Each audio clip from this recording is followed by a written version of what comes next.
So yesterday, OWI's Luna and Mercury Arts Cats got together for a live stream where they showed off some new goodies coming with the Pacific Front update. But apparently the Pacific isn't the only thing they've been working on. So we are going to go over everything new that has been showed off. And after this little showcase, stay tuned, because I have something else pretty cool to show you. What is up, everybody, and welcome to the Mil-Simp tack shooter and history-based gaming channel. So first things first, yes, it has been confirmed, we will be getting the Pacific Front update before year's end. And as you probably already know, the first map will be Iwo Jima, and they have announced the second map, which we will get early next year. We also confirmed the second map of the Pacific, which I hope you guys have heard from by now, but I'll just say it's Guadalcanal is the second map. It's been confirmed. Yep.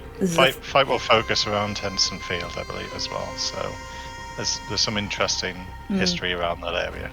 Yeah, I'm excited to see, because already with Iwo Jima, it's a gorgeous map. It's a beautiful map. Yeah. So I'm really excited to see other maps in the Pacific. I'm so excited. Every time I hop into Discord and I see, the Mercury Arts Discord, and I see their works in progress, I just get so excited. So, yeah. When can we expect to see Guadalcanal? That's into the new year, Jean-Louis. Into the new year. We need a little Christmas break, I think. Yeah, the guys need a break.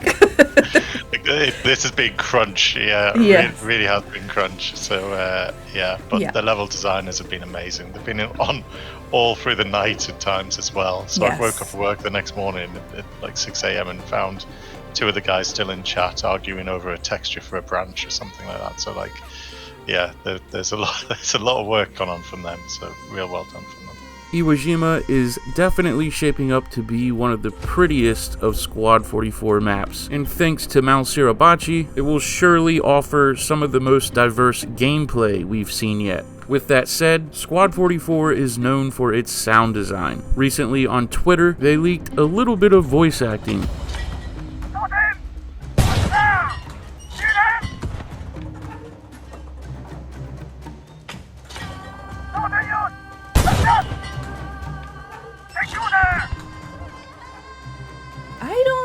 Should I confirm?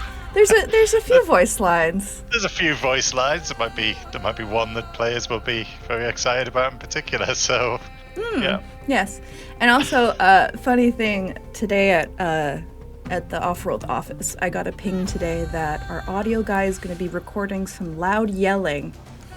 So, that's all I'm gonna say.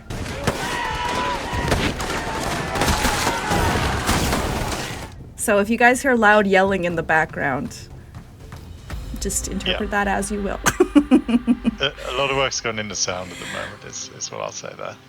Yeah. It was at this point in the stream when Cats began to show off some of the vehicles.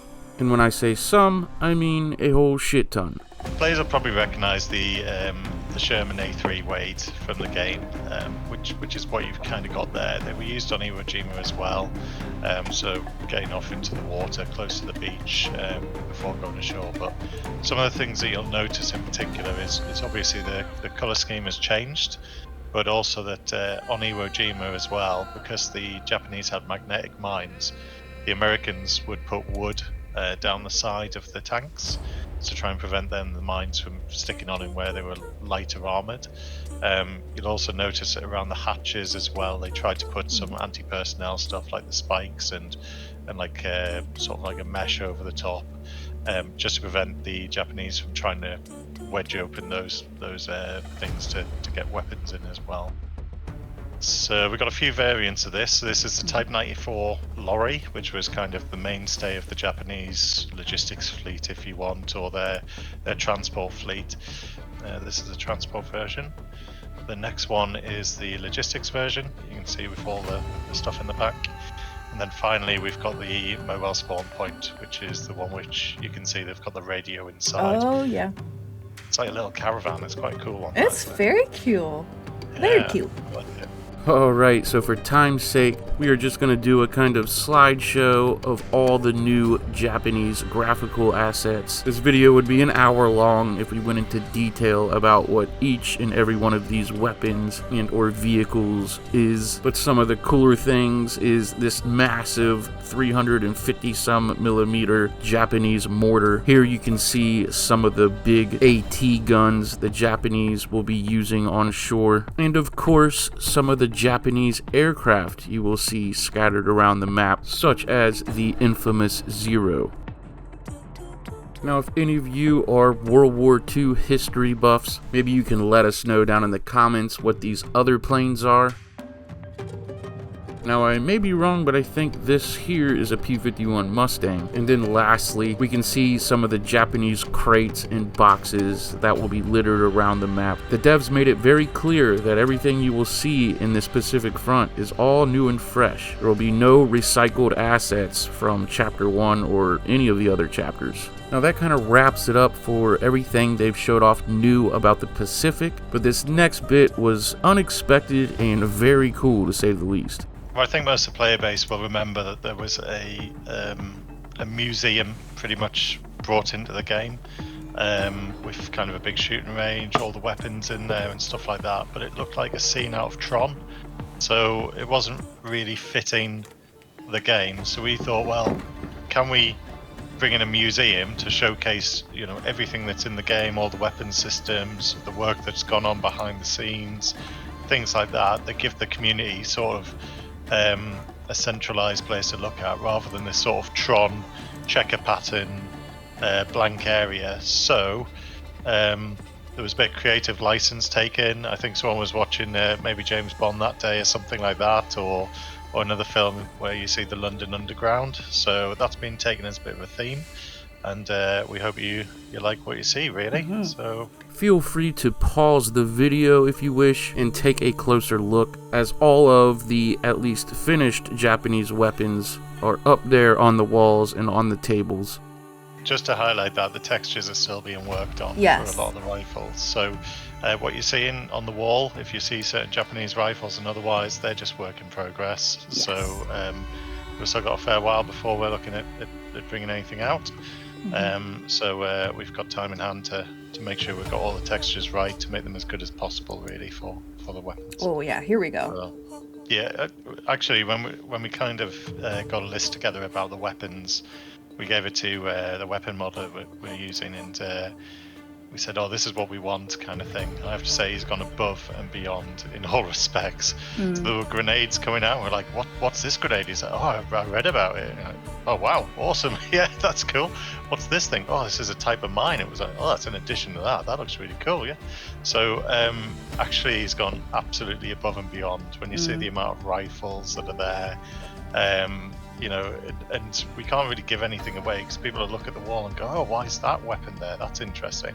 But actually, it's kind of the weapon model is just getting very, very excited about the Pacific. And I have to say, it's the same with everything. The whole team is so excited about this that everything's just a step further. Yeah. So it's like, hey, I can do this tank. Well, why don't I do the early and late versions of it? Yeah, okay, go for it. Why not? Yeah. Yeah, you know, I've done this AT gun. Why don't I do the next upgrade version? Yeah, go for it. So the whole team has been really, really enthusiastic. And while we've had a firm plan for the basis of the faction, the availability of weapons and the diverse nature of it is just expanded. It's really exciting to see.